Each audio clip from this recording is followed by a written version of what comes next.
안녕하세요. 오늘도 사연살롱을 찾아주셔서 감사합니다. 저희 엄마는 일찍이 아빠와 사별하시고 슈퍼우먼처럼 사셨거든요. 저는 엄마가 편하게 푹 자는 모습을 본 적이 없을 정도였는데 늘 바쁘게 무언가를 하시는 모습만 뇌리에 박혀 있어요. 덕분에 저랑 남동생은 어려운 형편임에도 큰 어려움 없이 자랐는데 저도 엄마가 되고 이렇게 아픈 엄마를 보고 있자니 이게 다 저희 엄마의 젊음과 건강을 갈아만든 희생이었음을 깨닫게 되었네요. 엄마 덕분에 저도 남동생도 서울에 있는 4년제 대학 나오고 어디 가서 무시당하지 않게 잘 살았는데 엄마가 암에 걸리고 모든 것이 부질없게 느껴졌어요. 그리고 저희 엄마가 암에 걸리고 어찌 보면 그로 인해 저는 이혼 수순까지 밟게 되었는데 엄마 때문에 이혼했다는 말은 좀 그렇지만 그 일이 스위치가 되었던 건 사실이에요. 그리고 사람이 어디까지 이기적일 수 있을까 그런 생각을 하며 17년의 결혼 생활을 과감하게 끝내버렸는데요. 말은 간단하지만 그 과정은 간단하지 않았네요. 이혼하는 데만 1년이 걸렸거든요. 아니요, 1년이 넘죠. 지금 생각하면 참 거머리 같은 사람들이었는데 이제는 인과응보 권선징악이라고 그간 켜켜이 쌓여있던 답답함을 날려버리고 요즘처럼 평등과 권리에 대한 인식이 높은 시대에 이런 말도 안 되는 사람들도 있다는 것을 세상에 밝히고자 제 사연을 보내봅니다. 우선 저랑 전 남편은 제가 다니던 회사 대표님의 소개로 만났어요. 제가 20대 후반까지는 좋은 나이에도 불구하고 어려운 집안 형편에 보탬이 되고자 연애는커녕 일만 했거든요. 심지어 옷도 잘 사지 않고 화장도 하지 않고 검소하게 살았는데요. 그래서 그런 제 모습을 보고 수수하고 참하다며 저를 예쁘게 봐주시는 어른들이 덜어 있었는데 제가 다니고 있던 회사 사장님도 그런 분 중에 한 분이셨어요. 제가 장녀로서 집안에 보탬이 되고자 하는 마음을 높게 평가해 주셨고 딸 같다며 신경을 많이 써주셨는데 그래서인지 직접 맞선 자리를 주선하셨어요. 내가 미영씨 생각해서 특별히 마련한 자리야. 나랑 호영호재하는 집 아들인데 사람이 참 긍정적이고 유쾌하더라고. 그리고 무엇보다 여유가 많은 집이니 돈 때문에 힘든 일도 없을 거고 그 집은 마나님도 없고 딸도 없어서 며느리 보면 아주 뿌다받들고 살 거라고 그 동생이 입에 침이 마르도록 떠들었어. 그러니 나 믿고 그 집 아들 한번 만나봐. 네? 아니 그래도 저는 아직까진 누굴 만날 생각이 없는데. 에이, 미영씨는 뭐 평생 20대야. 젊은 것도 다 한때야. 그만하면 집에도 할 만큼 했고 이제는 미영씨가 대접받고 잘 살아야지. 내가 오죽하면 이렇게 주선을 다 나서겠어. 나도 미영씨가 꼭 내 딸 같고 잘 살았으면 좋겠다는 마음에 오지랖을 부리는 거야. 부담 가질 필요는 없으니까 그냥 만나만 봐. 사람도 계속 만나봐야 사람 보는 눈도 생겨. 사장님은 당신이 보증하는 사람의 자녀라며 적극적으로 푸시를 하셨어요. 그리고 다른 사람도 아닌 저에게 월급 주는 사람의 호의라 차마 거절하지 못하고 이름도 낯선 맞선 자리에 나가게 되었는데 정말로 별 기대 없이 나간 자리여서 그런지 남편을 만나도 별다른 호감이 생기진 않더라고요. 제가 뭐 사람을 많이 못 만나봐서 그런 걸 수도 있는데 그냥 사람이 가벼워 보이고 사치스러운 사람 같아서 별로였어요. 하지만 면전에 대고 별로라고 할 수 없으니 최대한 예의를 지켜 그 자리를 마무리했는데 문제는 이 남자는 제가 무척이나 마음에 들었다는 거였죠. 그 후 적극적인 구애가 시작되었고 저의 태도가 내숭이라고 생각한 건지 저의 소극적인 거절은 먹히지 않았는데 그러다 무슨 운명의 장난인지 제 마음이 180도 바뀌는 사건이 일어났어요.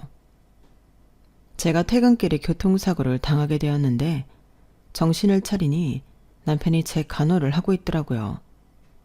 그것도 호텔 같은 1인실에서 처음 받아보는 호사를 누렸는데 놀란 저희 엄마도 진정시켜드리고 하나부터 10까지 정말 극진하게 저를 보살펴 주더라고요. 그렇다고 제가 그런 호의를 받았다고 마음을 바꾼 건 아니었는데 저는 부담스럽다고 계속 이야기했지만 남편은 자기가 좋아서 하는 일이고 자기를 거절해도 괜찮다며 지금은 빨리 낫는 것만 신경 쓰라고 하는데 시간이 지남에 따라 불편했던 마음이 조금씩 변하게 되었어요.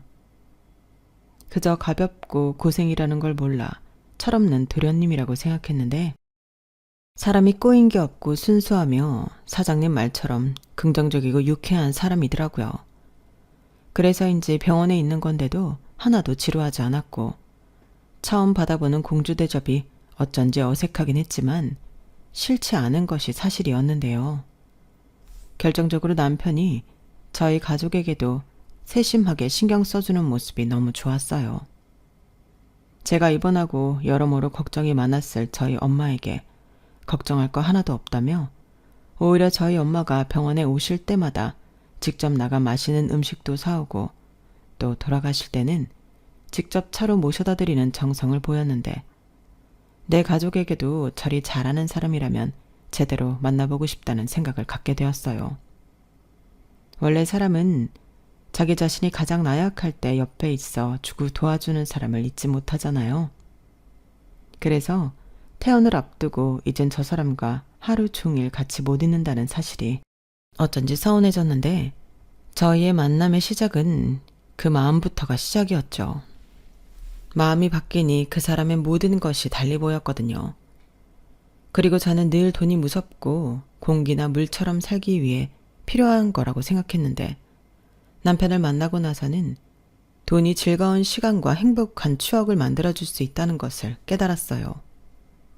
돈이 없으니 사람이 주눅이 들고 또 돈에 집착하니 여유도 없었는데 남편을 보니 저희 그런 점이 하나도 없고 오히려 멋있어 보이더라고요. 그래서인지 제 친한 친구들은 그런 남자를 무조건 잡아야지 왜 튕기냐며 이참에 시집 잘 가서 팔자 좀 고쳐보라는 우스갯소리를 했는데 그때 처음으로 욕심이 났어요. 하지만 맹세코 돈만 보고 욕심이 난 건 아니었는데 사람이 이렇게나 좋은데 돈까지 많으니 다른 여자들이 가로채갈까 그제서야 조바심이 나더라고요. 그래서 그 이후에는 서툴지만 저도 제 마음을 남편에게 표현하려 노력했고 저희는 1년 반 연애를 하면서 결혼까지 쭉 하게 되었어요. 그리고 사장님 말처럼 혼자 오래 계셨던 시아버님은 저를 보자마자 마음에 들어 하셨는데요. 저를 처음 소개해준 사장님이 그렇게 제 칭찬을 했다며 당신은 저를 만나지 않았을 때부터 이미 저를 며느리감으로 생각하고 계셨답니다. 저 늙은 사람이 무슨 오바인가 싶겠지만 우리 아들이 정신을 못 차리는 거 보고 또 형님이 그렇게 칭찬을 하니 내가 미영 씨를 마다할 이유가 뭐가 있나. 물론 남자 둘이 사는 집이라 미영 씨가 싫을 수도 있는데 우리가 잘할게. 들었지? 내가 아주 며느리만 보면 떠받들고 살 거라는 말. 아, 네. 그런데 말 편하게 하세요. 미영이라고 부르셔도 됩니다. 정말? 이렇게 바로 허락해 주는 건가? 나는 딸이 없어서 며느리 보면 꼭 이름을 불러주고 싶었거든. 우리 미영이는 뭘 좋아해? 내가 음식 장사를 오래 해서 음식이라면 못하는 게 없는데 이놈이 무조건 나가서 먹자고 해서 오늘은 아무것도 준비를 못했어. 대신 좋아하는 거 알려주면 다음엔 내가 손수 만들어 대접할 테니 말만 하라고. 아휴, 드디어 최복남 인생에도 이런 날이 오네. 부족한 거 투성이겠지만 우리 부자지간 잘 부탁해. 이렇게 저를 환대해 주시니 제가 뒤늦게 복을 받나 싶을 정도로 감사했는데 무엇보다 저희 엄마도 제가 좋은 곳으로 시집을 가는 것 같다며 좋아하셨어요. 그 무렵 동생이 군 제대 후 복학해 대학 공부를 마쳤는데 저희 엄마의 큰 숙제가 끝난 기분 같다고 하셨거든요. 그래서 동생도 자기 앞가림하고 저는 또 시집가서 잘 살면 남은 우리 엄마 인생은 좀 편안하게 보낼 수 있지 않을까. 그런 생각으로 결혼 준비에 들어갔는데 저는 달리 준비라고 할 것도 없었어요. 신혼집부터 시작해 혼수며 예물이며 혼자 들뜨고 신난 시아버지가 다 준비를 하셨더라고요. 우리 며느님은 귀 한 번만 시집오면 됩니다. 이런 건 시아버지가 다 준비하는 거야. 원래 며느리 자랑은 시아버지인 거 알지? 라며 마치 딸 시집 보내는 아비처럼 시아버님이 나서서 준비를 하셨는데 감사하게도 하나부터 10까지 저에게 일일이 물어보시고 제 취향에 맞춰서 준비를 해주셨어요. 그 요란함 속에 제가 시집가기 전부터 사랑받는 며느리라는 걸 모르는 사람이 없을 정도였는데 그렇게 행복한 결혼 생활이 시작되었죠. 참고로 시아버님은 서울 본점과 수도권에 분점 2곳을 둔 큰 고깃집 사장님이셨는데요. 월 매출이 장난이 아니었어요. 그리고 남편도 시아버님을 도와 가게 일을 했는데 시아버님은 장사 수완도 좋고 머리가 비상해 식당 운영을 잘하시는 반면 남편은 아무 생각이 없었어요. 그저 자기 아버지처럼 살면 평생 먹고 사는 일은 문제 없다는 태도였는데 막상 결혼을 하고 보니 파파보이라고 해도 과언이 아니었어요. 자기 아버지가 집도 사주고 차도 사주고 심지어 한도가 얼마인지도 모를 카드도 줬는데 카드 대금은 아버님 통장에서 나갔죠. 그러니 평생을 아쉬울 것 하나 없이 살았는데 그래서 시아버님 말이 곧 법이었죠. 다행히 시아버님이 나쁜 사람이 아니라 다행이라고 생각할 즈음 그때부터 제 악몽이 시작되었어요. 결혼하고 2달까지는 정말 이렇게 행복해도 될까 싶을 정도로 너무 행복했는데 시아버님이 저에게 회사를 그만두라고 하기 시작하셨어요. 명색이 내 며느리인데 누구 밑에서 일하는 건 아니지. 일이 하고 싶은 거라면 우리 가게에도 할 일 많으니 회사는 그만 가는 게 좋겠다. 네? 회사를 그만두라고요? 아버님 그건 좀 어려울 것 같아요. 제가 좋아하는 일이고 이미 성준 씨랑도 얘기가 다 되었어요.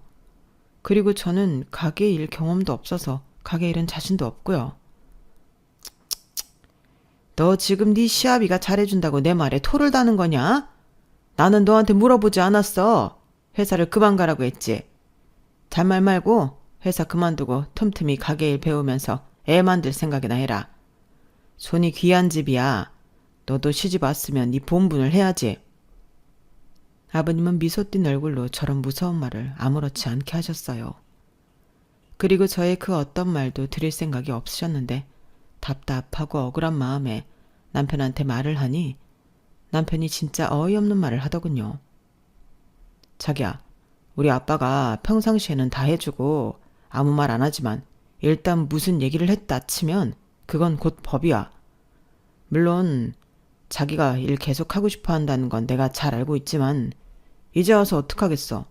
우리 아빠 뜻 거역했다가 우리 집이랑 차도 뺏기고 카드도 뺏기면 뭐? 그럼 그런 게 무서워서 아버님 말을 들어야 한다는 소리야? 당연하지. 돈줄을 우리 아빠가 쥐고 있는데 우리 아빠한테 밉보여서 좋을 게 없다고. 나나 자기나 결국엔 우리 아빠 가게 물려받고 그렇게 살 텐데 우리 좋게 생각하자. 막말로 우리 아빠가 해준 거 다 뺏기고 우리가 어떻게 살아? 세상에 공짜는 없다고. 내가 바래서 얻은 건 하나도 없었지만 남편 말을 들으니 결혼하면서 받은 모든 것이 족쇄처럼 느껴졌어요. 그리고 자기 뜻대로 휘두르려고 이 많은 걸 해주셨을까. 시아버님이 무섭게 느껴졌는데요. 남편은 아무 생각이 없어 보였어요. 연애할 때는 자기 아버지를 도와 가게 일을 한다고 생각했는데 결혼하고 남편을 보니 남편은 그냥 조금 일하고 편히 살고 싶은 사람이더라고요. 사실 그것만큼 이치에 안 맞는 것도 없었는데 남편은 금수저로 태어났으니 그 정도 호사는 누려도 된다고 생각하는 것 같았어요. 그리고 자기랑 결혼한 저 역시 자기 덕으로 편하게 살게 되었으니 좋지 않냐 그런 식이었는데 저는 아니었죠. 일단 회사를 그만두는 것부터 따를 수 없었거든요. 그리하여 시아버님과 신경전을 비롯한 본격적인 마찰이 생겨났고 가게가 바쁜 날은 무조건 회사에 월차 내고 가게 일을 하라고 강요하셨는데 남편 말처럼 자기 가게가 계속 잘 되어야 지금 생활을 유지할 수 있는 거라며 치사한 말까지 하셨어요. 그런데 그즈음 제가 아이를 갖게 되었고 설상가상으로 유산기에 입덧까지 심했는데 시아버님이 저희 사장님한테 얘기를 했는지 사장님이 먼저 퇴사를 권하시더군요. 저는 아니라고 아이 낳고 출산 휴가 쓰면 그 후에는 복직해서 일하고 싶다고 제 뜻을 전했는데 사장님은 웃으시면서 이렇게 말씀하셨어요. 거참, 사람이 왜 누리질 못해? 이제는 악착같이 일 안 해도 되잖아. 이제는 사모님 됐으니까 사모님답게 돈도 쓰고 여유도 갖고 그러고 살아. 이제 내까지 가져서 힘든데 뭐하러? 지금은 뱃속에 아기가 가장 중요하지. 시아버지가 걱정이 돼서 아주 죽으려고 하더만. 우리 회사에서 지금까지 잘해준 것도 너무 고마워. 잘 살고 순산해. 이건 퇴직금 전에 그동안 수고했다는 의미로 보너스. 저 말을 듣는데 저는 하나도 기쁘지 않았어요. 회사를 그만두더라도 제 뜻이어야 했는데 그건 제 뜻이 아닌 시아버님 뜻이라 마음이 상할 대로 상해버렸죠. 그러니 가게 나가서 일을 하는 건 더더욱 하기 싫었는데 일단 그때는 임신 중이었기 때문에 저는 집에서 꼼짝도 하지 않고 집에만 있었어요. 그리고 자주 친정엄마 집을 들여다보며 시간을 보냈는데요. 결혼 전에는 같이 살아도 서로 바쁘다 보니 제대로 이야기를 나눈 적이 없으니 그때라도 그런 시간을 갖고 싶었어요. 그런데 저희 엄마는 저보다도 사위는 언제 오는지 많이 기다리셨는데 결혼 전부터 인상이 너무 좋고 저를 많이 위해줬기 때문에 저희 엄마는 사위를 정말 좋아하셨어요. 하지만 그렇게 살갑고 다정했던 사이였던 남편은 결혼 후 그 빈도가 적어지기 시작하더니 나중엔 처갓댁엔 얼굴 한 번을 보이지 않았는데 오히려 임신한 몸으로 제가 친정에 자주 가니 왜 그렇게 친정을 가냐며 타박을 하더군요. 아무래도 남편은 제가 돈줄을 쥐고 있는 자기 아빠에게 불만을 가졌다고 삐쳐있던 모양이었어요. 그리고 치사하게 제가 시아버님에게 잘하지 않은 이상 생활비며 제가 쓰는 카드까지 통제하려 했는데 보고 자란 게 그런 거라고. 남편 역시 돈이라는 미끼를 흔들며 저를 자기 마음대로 하려고 하더라고요. 그리고 이런 사실을 시아버님도 알고 계셨는데 두 부자가 이러려고 저에게 직장을 그만두라고 했나 싶은 생각마저 들었고 그제야 제가 시아버님께 받은 것들이 독이라는 것을 깨달았어요. 하지만 제가 여기서 무언가를 하기엔 늦어버렸죠. 결국 저는 현실에 타협하고 말았어요. 그런데 저희 친정엄마도 한몫하셨는데 제가 시집을 간 이후 친정엄마가 주변의 사돈과 사이자랑을 하신다는 것을 우연히 알게 되었고 저를 볼 때면 좋아하는 엄마의 얼굴과 남편 돈이긴 하지만 엄마에게 용돈도 걱정 없이 쥐어줄 수 있어서 그게 좋았어요. 그래서 하나를 얻으면 하나를 포기하는 것이 이치에 맞다고 저는 그냥 그렇게 시아버님과 남편이 원하는 대로 살아야 할 것 같다는 생각이 들었는데 남들은 이렇게 살고 싶어도 그러지 못한다는 것에 위안을 삼았어요. 제가 출산하고 아이가 돌이 지나니 며느리를 아끼고 사랑한다던 시아버님은 저를 마치 5분 대기조처럼 가게에 불러 일을 시키셨고 원래도 직원들을 잘 믿지 못하는데 저는 가족이라 마음이 놓인다며 저에게 온갖 일을 시키시더라고요. 대신 저에게도 남편과 같은 카드를 하나 만들어주시면서 우리 며느리 하고 싶은 대로 다 해. 이건 시아비가 주는 사랑. 나는 물질이 곧 사랑인 사람이다. 그러니까 더 받고 싶으면 더 잘해. 알겠냐? 라고 하셨는데 태어나서 처음으로 돈은 있지만 돈 쓸 시간이 없다는 게 무슨 말인지 알았어요.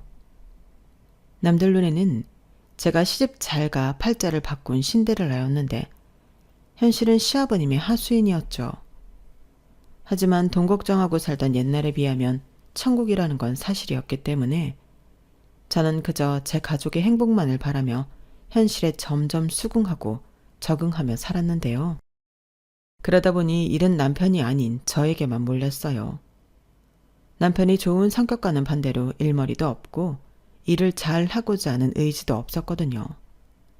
하지만 그에 반해 저는 일을 곧잘 하니 시아버님은 점점 아들이 아닌 저에게 일을 많이 시키시려고 했고 심지어 아들도 못 믿겠다며 무슨 일이 있어도 당신 손으로 직접 하던 돈에 관련한 업무도 저에게 맡기셨는데 그때 남편과도 이상한 신경전을 했어요.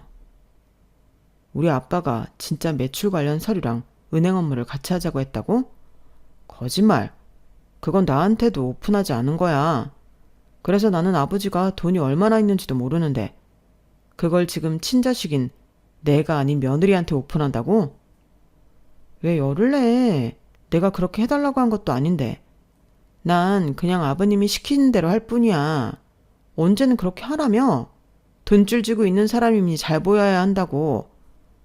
그야 그렇지만 이건 좀 이상하잖아. 어떻게 나를 제치고 자기를... 몰라. 그렇게 불만이면 자기가 자기 아버지한테 따져. 나는 욕심 없으니까. 오히려 일이 더 늘어서 짜증나거든. 사람들이 나를 작은 사모님이라고 부르는데 일은 내가 제일 많이 해. 저는 옆에서 계속 궁시렁거리는 남편한테 진심으로 짜증을 냈어요. 점점 가게 일이며 집안일이며 시아버님의 주도하에 제가 도맡아 일을 하는데 제 입장에서는 재주는 곰이 부리고 돈은 왕서방이 번다고 남편은 돈만 펑펑 쓰고 돌아다니는 것 같았거든요. 하지만 남편은 제가 자기 역할까지 뺏어가면서 삐딱선을 타기 시작했고 원래도 밖으로 돌았는데 그 정도가 더 심해졌어요. 나중엔 외박도 자기 마음대로 하더라고요. 그때 저희 아이가 초등학교에 다니고 있었는데 사춘기가 살짝 왔는지 말을 너무 안 들어 힘들었을 때였어요. 아들이라 아빠 역할이 중요한데 남편은 아이한테 관심도 없더라고요. 그러니 아들에도 아빠에 대한 애정 같은 건 없었고 그저 갖고 싶은 거 사달라고 조르고 용돈 달라고 조르며 저를 힘들게 했는데 시아버님이 뭘 그런 걸 가지고 고민하냐며 해달라는 대로 다 해주면 된다고 하셨어요. 그까짓 게 뭐 얼마나 한다고? 그냥 사줘라. 돈으로 해결할 수 있는 문제가 제일 쉬운 거야. 그러려고 이렇게 기를 쓰고 돈을 버는 거 아니냐? 이참에 우리 손주한테 아예 신용카드를 하나 해줘라. 저런 말까지 하시는데 그때 이런 생각이 들더라고요. 저렇게 남편을 키웠으니 나이 30이 넘도록 할 수 있는 일이 돈 쓰고 노는 일밖에 없는 거라고요. 그리고 그런 남편을 닮을까봐 저는 더욱 아들한테 돈에 대한 건 개념을 심어줘야겠다는 생각을 했는데 그 후 용돈을 주면서 용돈 기입장부터 시작해 집안일을 하면 용돈을 추가로 주는 등 돈 버는 것이 얼마나 힘든 건지 가르치려 했어요. 그러자 자기 친구들은 편하게 받는 용돈을 왜 자기는 그렇게 받아야 하냐며 반항을 하던 아들이었는데 저는 끝까지 버텼죠. 돈 필요한 사람은 제가 아니니까요. 그러자 돈이 아쉬운 아들은 용돈을 추가적으로 받기 위해 집안일을 하기 시작했고 나중엔 저보다도 집안일을 더 잘하는 사람이 되었는데요. 일단 그게 너무 보람있고 뿌듯했어요. 적어도 남편처럼은 안 키우겠다던 제 바람이 어느 정도는 이루어질 것 같았거든요. 그렇게 남편만 혼자 따로 노는 가운데 저는 하루하루 바쁘게 살았고 그렇게 살다 보니 어느덧 제 나이가 40에 훌쩍 다가섰는데 이젠 시아버님의 사업이 제 사업이라고 해도 과언이 아닐 정도로 저는 그 집안의 중심 역할을 하게 되었죠. 시아버님은 그런 저를 옆에서 잘한다 잘한다 하시며 차도 외제차로 뽑아주시고 밖에서도 며느리 자랑을 엄청 하고 다니셨어요. 뭐 표면적으로는 시아버님의 사랑과 신임을 얻고 있는 복에 겨우 며느리였는데 속은 골마 터지고 있었죠. 시아버님은 저를 완전하게 통제하시며 숨 쉴 시간도 주지 않으셨거든요. 그러다 날벼락 같은 소식을 동생으로부터 듣게 되었어요. 글쎄 저희 친정엄마가 위암 3기 진단을 받았다는 거였어요. 그 말에 정말 한달음에 친정엄마에게로 갔는데 저희 엄마는 아무렇지 않은 사람처럼 태연하게 저를 맞이하셨어요. 그러시면서 뭐 하러 왔냐고 별거 아니라고 하시는데 아빠 역시 암으로 잃었던 저는 엄마마저도 암으로 잃을까 겁이 났어요. 별 걱정을 다 해. 엄마 그렇게 쉽게 안 죽어. 네 아빠 때랑은 다르잖아. 기술도 좋아졌고 그땐 돈도 없어서 제때 치료도 못 받았지만 지금은 아니지. 엄마, 그 정도 돈은 있다. 왜 여기서 돈 얘기를 해? 돈은 나도 많아. 그러니까 엄마는 아무 생각하지 말고 수술 받고 나을 생각만 해. 내가 종혁이 말 듣고 얼마나 놀랐는 줄 알아? 그놈의 새끼, 지 누나한테 말하지 말라니까. 엄마가 알아서 해. 너는 신경 쓸 거 없어. 보호자 사인도 종혁이 시키면 되고 간병인도 필요 없어. 왜 엄마는 엄마 마음대로 결정해. 그건 나랑 종혁이가 알아서 할 일이야. 그리고 엄마 간병은 내가 할 거니까 그런 줄 알아. 엄마가 간병인도 없이 그러고 있으면 올케가 얼마나 부담스럽겠어. 너 바쁘잖아. 가게 일은 어쩌고. 그 가게가 내 거야? 아버님 거지. 아무튼 입원할 때도 내가 모시고 할 거니까 그런 줄 알아요. 괜히 택시 타고 하기만 해. 나 돈 많은 집에 시집간 거 알지? 돈 걱정 하지도 마. 저는 그때만큼은 제가 그 집구석에 시집을 가서 다행이라는 생각이 들었어요. 적어도 그때까지는 시아버님에게 얘기하면 안 싸더니 암이라고? 네가 가서 간호하고 최고 좋은 회사에 좋은 걸로만 해드려. 그런데 돈 아끼는 거 아니다. 라고 하실 줄 알았는데 현실은 그게 아니었어요. 뭐? 친정어머니가 암이라고? 어쩌다가? 그래도 그렇지. 일하다 말고 그렇게 가면 어쩌냐? 나도 골프 약속으로 가게에 없었는데. 죄송해요. 그래도 그때는 제정신이 아니라서. 그래, 알겠다. 다음에는 이런 일 없도록 해라. 네, 그리고요. 제가 저희 엄마 간병을 하고 싶은데요. 뭐? 간병이는 어쩌고 네가 간병을 해? 그래도 제가 하고 싶어요. 엄마도 남의 손은 싫어하실 것 같고 그러면 혼자 계신다고 하실 텐데 그건 또 제가 싫고 해서. 그러니 저희 엄마 수술 끝나고 나서부터는 가게 일은 못할 것 같아요. 뭐야? 네가 지금 정신이 있어 없어? 어디 출가 외인이 친정일 때문에 시댁일을 못한다고 해? 그러는 법은 없다. 간병에 쓸 돈 없으면 그 돈만 해주면 되지. 그리고 너 동생 있잖아. 며느리도 있는데 네가 무슨 걱정이야? 며느리라고 해도 남인데요. 됐다. 이 얘기는 못 들은 걸로 하마. 어디서? 사람이 원래 나이 먹으면 여기저기 고장나고 그러는 거다. 유난 떨 거 없다. 아버님, 어떻게 그렇게 말씀하세요? 저희 엄마가 가벼운 질병에 걸린 게 아니라고요. 암 3기인데 어떻게 그렇게 태평하게 말씀하세요? 내가 뭘? 이제 그만 가실 운명이면 그런 거고 아니면 사시겠지. 다 하늘의 이치야. 저는 시아버님의 말에 정신이 번쩍 들었어요. 저런 사람을 내 가족이라고 생각하고 살았다는 게 소름 끼치더라고요. 그래서 저는 그날 이후 시아버님이 부르시던 말던 가게는 나가지 않고 친정집과 병원을 오가며 친정엄마만 생각했는데 그때 옆에서 다 듣고 다 본 남편이 이런 말을 했어요. 당신 오늘도 우리 아빠 연락 안 받았다며? 지금 우리 아빠 엄청 화났어. 그러다 해준 거 다시 다 내놓으라고 하면 그때 어쩌려고 그래? 또 그 얘기야? 그래서 뭐? 그거 무서우니까 아픈 엄마도 나 몰라라 하라고?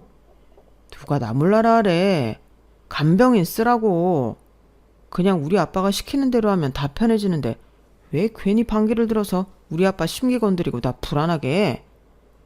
자기 시집 왔으면 이제 우리 집 사람이야. 더 이상 말하기 싫다. 나는 그렇게 생각 안 해.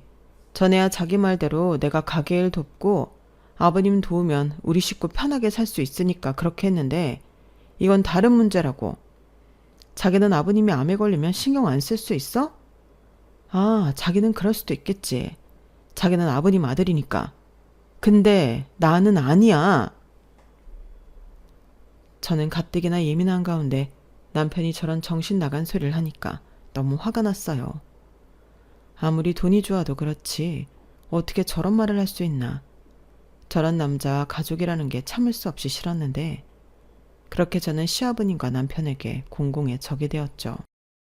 시아버님도 자기 말을 무시했다며 저한테 차키를 뺏어가셨고 남편은 놀기도 바쁜데 시아버님에게 불려다니느라 불만이 많았는데 이윽고 남편이 생활비가 들어있는 체크카드와 신용카드까지 뺏어가더라고요.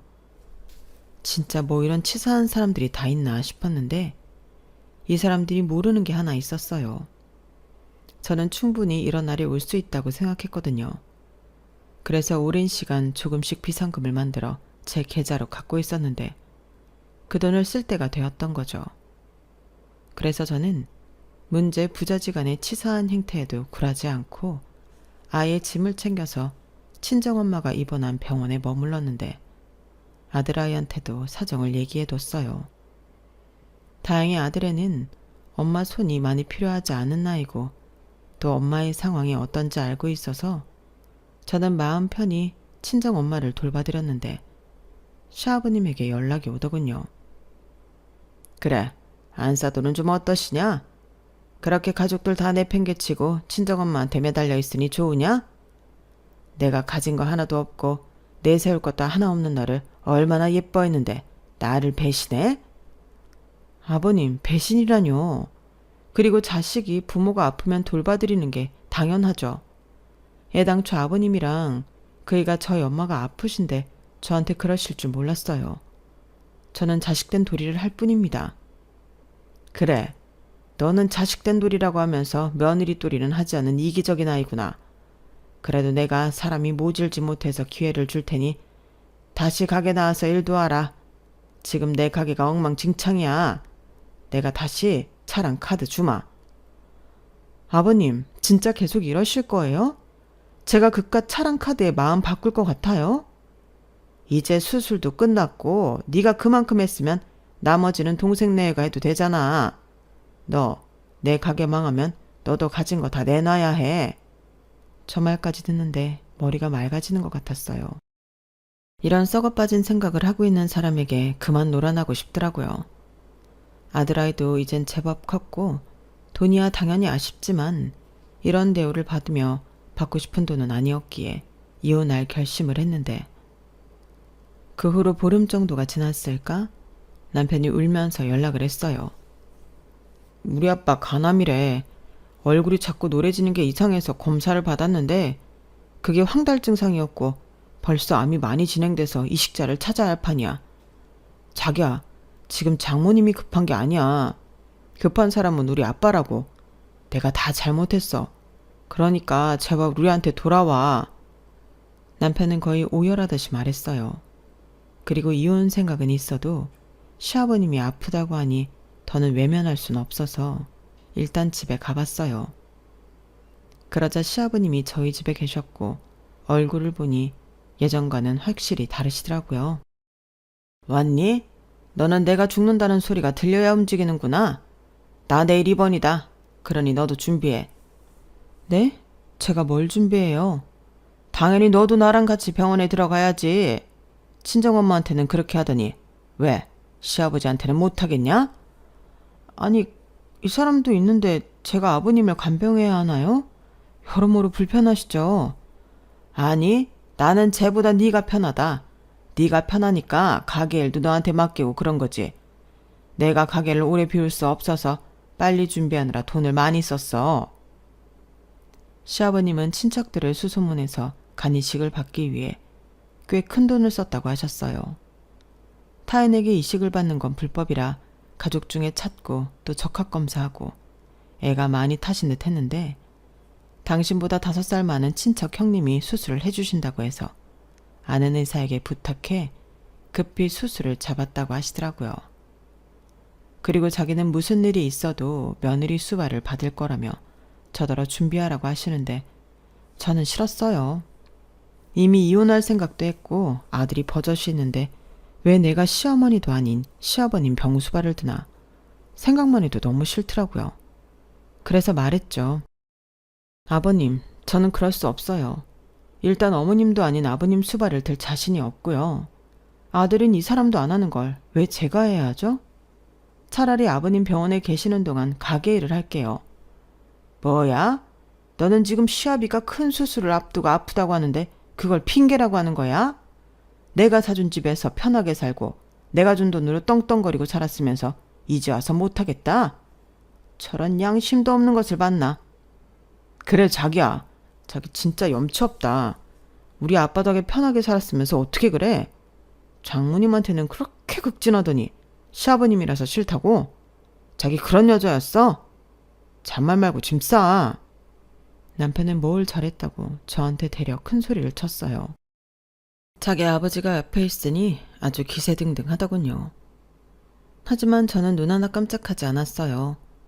그리고 분위기가 험악해지자 자기 방에 있던 아들이 나와 제 앞을 막아섰는데요. 왜 다들 엄마한테만 그래? 우리 엄마가 뭘 그렇게 잘못했다고? 외할머니 아프셔서 병간호 한 게 그게 잘못이야? 그러는 아빠는 왜 할아버지 병간호 안 하는데? 아빠가 친아들이면 아빠가 해. 뭐야? 이놈아, 너 어른들 얘기하는데 왜 끼어들어? 엄마가 그러라고 시키든? 아빠는 엄마랑 같이 산 세월이 얼만데 엄마를 몰라? 엄마가 나한테 그딴 거나 시킬 사람이야? 아빠나 잘해. 나 엄마 없을 때 아빠 통화하는 소리 다 들었어. 아빠, 엄마 몰래 바람 피우고 있는 중이잖아? 야, 무슨 소리야? 아빠가 언제? 왜? 어제 저녁에도 엄마한테 막 우는 척하고 전화하더니 바로 유나라는 여자한테 전화해서 노가리 깠잖아. 내가 다 들었어. 이놈 새끼야. 야, 증거 있어? 시끄러워. 어디서 어른 앞에서 소란을 떨어? 동욱이 너도 아무리 네 엄마 편이라고 해도 이러면 안 되는 거야. 지금은 할아버지가 아프니까 이 정도로 넘어가지만 또 한 번만 이런 상황 만들면 그때는 홍구멍을 내줄 줄 알아? 할애비 말 알아들었어? 아니요. 저는 할아버지 말 듣고 싶지 않아요. 제가 아직 어린 건 맞지만 뭐가 옳고 그른지는 안다고요. 저희 엄마한테 함부로 하지 마세요. 할아버지야말로 돈 많으니까 간병인 쓰면 되잖아요. 뭐? 저런? 아버님, 동욱이 말 틀린 거 하나도 없어요. 그리고 당신, 내가 밖으로 나돌아 다닐 때 의심은 했다. 근데 결국엔 당신도 그런 종자였구나. 됐네. 나는 돈 가지고 사람 무섭게 하는 1인 집구석이랑은 이만 영 끊고 살고 싶어. 이혼해. 뭐? 이혼? 누구 맘대로 이혼이야. 내가 뭐 바람 피웠다고 위자료 줄 줄 알아? 자기 입으로 잘도 말하네. 그럼 바람 펴놓고 위자료도 안 주려고? 합의 이혼할 거 아니면 소송할 테니 그런 줄 알아. 그리고 아버님도 간 이식자 찾으셨으니 수술 잘 받으시고 쾌차하세요. 저는 이제 그만 꼭두가식 노릇 그만하겠습니다. 제가 뭐 아버님 돈 때문에 여태 참고 산 줄 아세요? 결혼하기 전에 이딴 집인 거 알았으면 아무리 돈 때문에 힘들게 살았어도 시집 오지 않았어요. 저는 그렇게 제 속에 있는 말을 모두 꺼내놓고 남은 짐마저 쌌어요. 남편이 짐 싸라고 손수 큰 캐리어까지 내던졌는데 그 캐리어 짐을 싸기 시작했죠.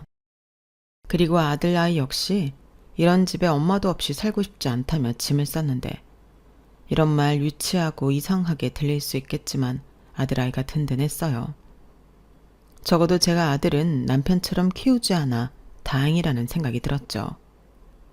그리고 저는 곧장 친정에 가서 짐을 풀었고 그때는 한창 항암 중이던 친정엄마는 잠시 충격을 받았는데 제가 거짓말을 한 게 있어서 그랬어요. 이게 다 무슨 일이야? 너 집에서 허락해줘서 여기 있는 거 아니었어? 그게 나 사실 엄마가 아는 것처럼 그렇게 잘 살지 못했어. 밖으로 나돌기만 하는 남편에 나를 끝도 없이 통제하는 시아버지까지 나 정말 힘들었거든. 그리고 당신 마음에 들지 않으면 차키 뺏고 카드 뺏고 그런 걸로 사람 조종하려고 하는데 더는 그렇게 살고 싶지 않아. 그래서 이혼해. 그딴 집 뭐가 좋다고 지금까지 네 속을 끓이면서 살았니? 그게 동욱이도 있고 엄마도 나 결혼하고 좋아했잖아. 나만 참으면 으휴 누가 너더러 참고 살래. 나는 그런 줄도 모르고 우리 사위 같은 사람 없고 우리 사돈 같은 사람도 없다고 감사했는데 감사는 개뿔. 진짜 그런 인간 같지도 않은 사람들이 또 어딨니? 당장 갈라서. 그럴 거야. 그러니까 엄마는 아무 걱정하지 말고 항암 치료에만 전념해. 나 이제 예전 같지 않아. 이제 안 참고 내 권리 찾으면서 그렇게 살 거야. 우리 아들을 위해서라도. 저는 진심으로 활짝 웃으며 친정엄마한테 말했어요. 그러자 아들애가 제 손을 꼭 잡아줬고 저는 그 손에서 느껴지는 온기에 더 용기를 얻었는데 친정 엄마는 속상하셨는지 방에 가서 눕겠다고 하셨어요. 그리고 그날 저녁 남편놈이 술에 잔뜩 취해서 친정까지 찾아왔는데 자기는 잘못 없다며 이혼 못 해준다. 이혼해도 위자료는 한 푼도 없다. 고래고래 고성방가를 했어요. 아무래도 저를 동네에서 얼굴도 못 들고 다니게 망신을 주려 했던 모양이었는데 저는 경찰에 경범죄로 신고를 했어요.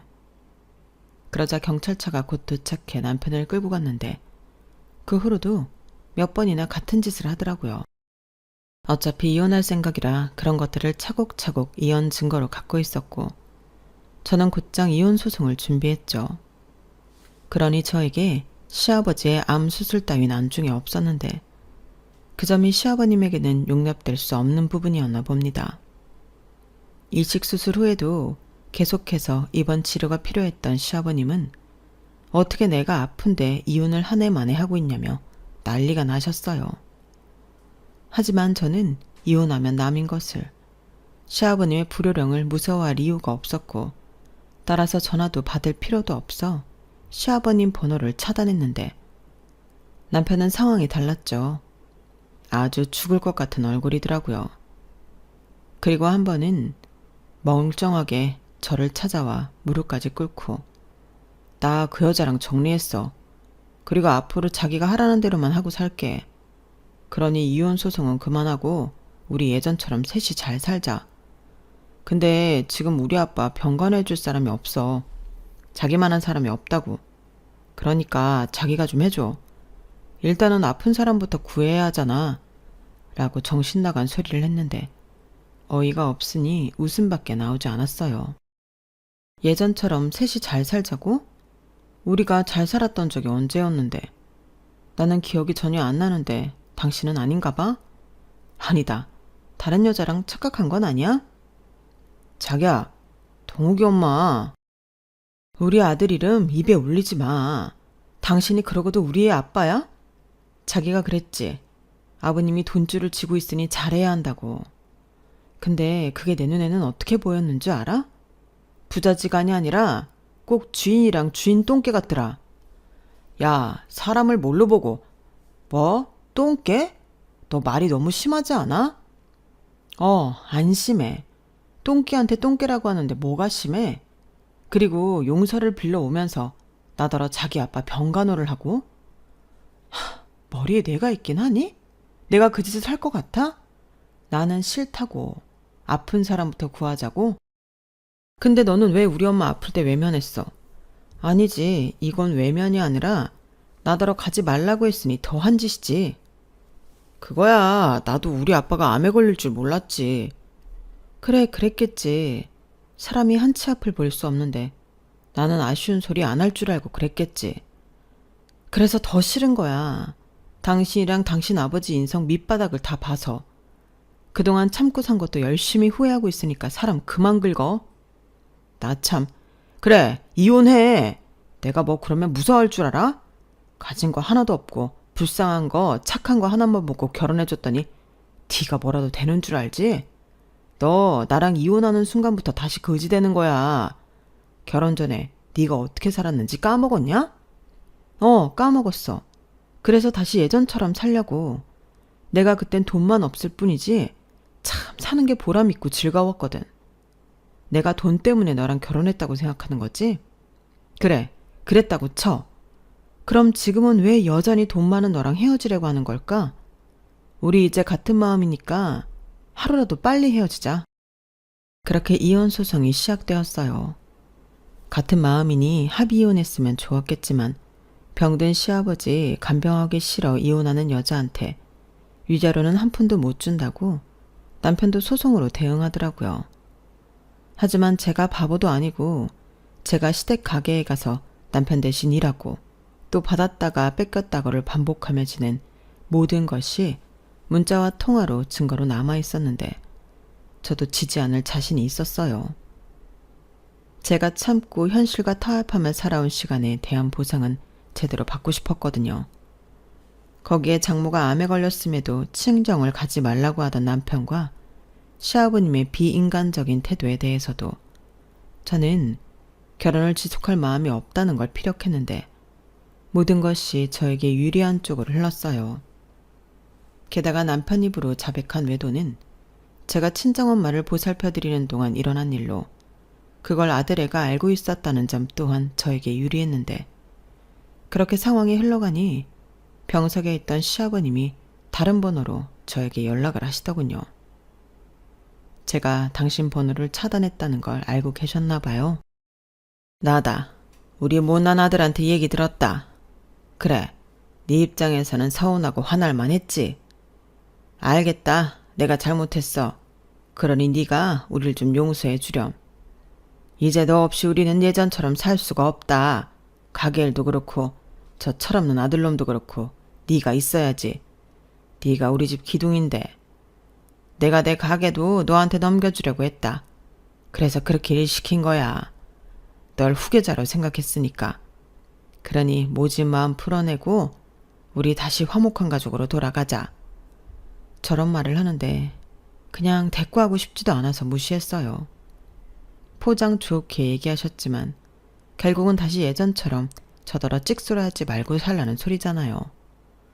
그래서 화목했던 적 없고 더는 이용당하고 싶지 않다며 문자로 제 입장을 전했는데요. 그렇게 순식간에 전세가 역전되었어요. 두 사람이 아주 안달복달이 났죠.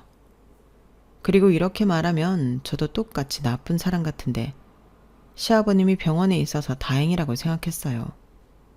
그래서 최대한 시아버님이 퇴원하기 전에 모든 소송을 끝내고 싶었는데 소송이라는 게 그렇게 쉽게 끝나는 게 아니더라고요. 게다가 상대는 돈도 많으니 호락호락하지 않았는데 그래도 진실은 하나잖아요. 쌍방으로 우길 거라고는 제가 친정엄마 병간호하겠다고 집 나간 것밖에 없었는데 제 입장에서 그건 유책사유가 아니었죠. 그래서 싸움에 싸움을 거듭해 결국엔 위자료 3천만 원과 양육비 120만 원, 거기에 제가 시아버님 가게에서 일한 것들을 시급으로 계산해 1억 8,300만 원이란 돈을 받게 되었는데 꿈 같았어요. 사실 이기는 데에만 혈안이 되어 있어서 돈 생각은 잘하지 않았거든요. 그런데 그렇게 큰 돈을 정말로 받게 되다니 꿈만 같았는데 그래서 그 돈이랑 친정엄마 사시는 빌라를 팔아 병원 근처의 큰 집으로 이사를 갈 계획을 세웠어요. 아무래도 친정엄마는 계속 항암을 하시는 중이고 통원할 일이 많을 것 같았거든요. 그리고 제가 기어이 이혼 소송에서 승소를 하자 오만 정이 떨어졌다며 시아버님이 자기 아들 앞길 망치지 않는다는 조건으로 모든 돈을 일시납해 주셨는데 저는 땡큐 했어요. 굳이 전 남편 앞길을 막고 싶은 마음 따윈 없었거든요. 그렇게 저는 1년 정도는 친정엄마를 케어해드렸어요. 그리고 틈틈이 다시 일을 하기 위해 취업 준비를 했는데 친정엄마를 돌봐드리면서 요양보호사에 대해 관심이 많아져서 그쪽으로 취업을 하면 좋겠다는 생각이었어요. 그리고 고맙게도 아들아이가 저를 참 많이 도와줬는데 제가 신경을 많이 써주지 못하는데도 알아서 공부도 잘하고 학교에서는 모범생으로 반장이며 회장이며 잘 커졌어요. 저는 그 점이 지금까지도 고맙고 미안하기만 한데 아들이 이렇게 말하더라고요. 나는 그때 내가 어떻게 살아야 하는 건지 진지하게 고민했고 깨달았어. 그러니까 이건 엄마가 미안해할 일이 아니야. 오히려 내가 진짜 중요한 걸 알게 됐으니 내가 엄마한테 감사해야 할 일이지. 엄마, 나는 정말 아빠 같은 어른은 되지 않을 거야. 저 말을 듣는데 언제 우리 아들이 이만큼 컸을까 눈물이 핑 돌았어요. 그리고 현재 아들은 고등학교에 가서도 스스로 공부도 하고 그 밖에 좋아하는 취미와 교우관계를 유지하며 말썽 한번 부리지 않고 제 든든한 버팀목이 되어주고 있고 친정엄마는 더 이상 하음이 필요하지 않고 일상생활을 할 수 있을 정도로 건강을 많이 회복하셨어요. 그리하여 저는 아직 초짜긴 하지만 본격적인 요양보호사 일을 하고 있는데 매일 힘들지만 적성에 맞는지 보람을 느끼며 살고 있어요. 그리고 저랑 이혼한 후 그 문제의 부자지간은 제대로 망해버렸는데요. 일단 일시급으로 저에게 큰돈을 준 시아버님은 가게가 잘 되어 그 돈을 복구할 수 있을 거라고 생각했지만 그게 되지 않았어요. 당신 병원비도 만만찮았는데 아픈 시아버님 대신 경영을 맡은 남편이 제대로 가게 3개를 말아먹으면서 몇십억의 빚더미에 올라앉은 거였죠. 개털이 된 남편이 저에게 자기를 도와달라며 저를 수소문해서 찾아왔는데 솔직히 그 말을 듣고 통쾌했네요. 제가 이혼 소송에서 승소한 것보다 더 기분이 좋더라고요. 돈이면 뭐든 되는 줄 알고 사람을 조종하고 통제하려고 했던 그들에겐 딱 알맞은 벌이었어요. 그렇게 쫄딱 망한 전 남편과 전 시아버님은 가진 걸 모두 날리고 집도 절도 없이 떠도는 신세가 되었고 서로를 원망하고 비난하며 사는 것 같은데 양육비도 벌써 반년 넘게 밀렸고 이걸로 이번 기회에 남편과는 아예 연을 끊을 생각이에요. 나중에 아들아이가 생각이 있으면 그건 아들의 판단에 맡기려고요. 이렇게 저는 이혼하고 다시 제 인생을 찾아 친정엄마와 잘 지내고 있습니다. 바람이 있다면 역시나 친정엄마가 완쾌 판정을 받는 거고요. 벌이는 많지 않지만 앞으로 우리 세 식구 행복하게 살았으면 좋겠습니다. 지금까지 소개하고 싶었던 제 이야기는 여기까지였어요. 살다 보면 권선징악은커녕 나쁜 사람은 계속 잘 먹고 잘 사는 그런 일이 많은데 저는 그렇지 않아서 다행이라고 생각합니다. 그리고 남은 인생 저도 저희 아들도 억울한 일 당하지 않고 자기 권리를 제대로 주장하며 행복한 삶을 살았으면 하는 바람인데 앞으로 더 열심히 또 굳건히 살아야겠어요. 그럼 제 사연 끝까지 들어주셔서 감사드리고요. 여러분들은 늘 건강 잘 챙기시고 돈보다 더 소중한 것들을 잘 지켜내며 행복하게 지내시길 진심으로 바라겠습니다. 고맙습니다. 여러분, 사연 댓글에 응원과 현명한 조언 부탁드려요. 좋아요와 구독은 저에게 큰 힘이 됩니다. 오늘도 좋은 일 가득하세요.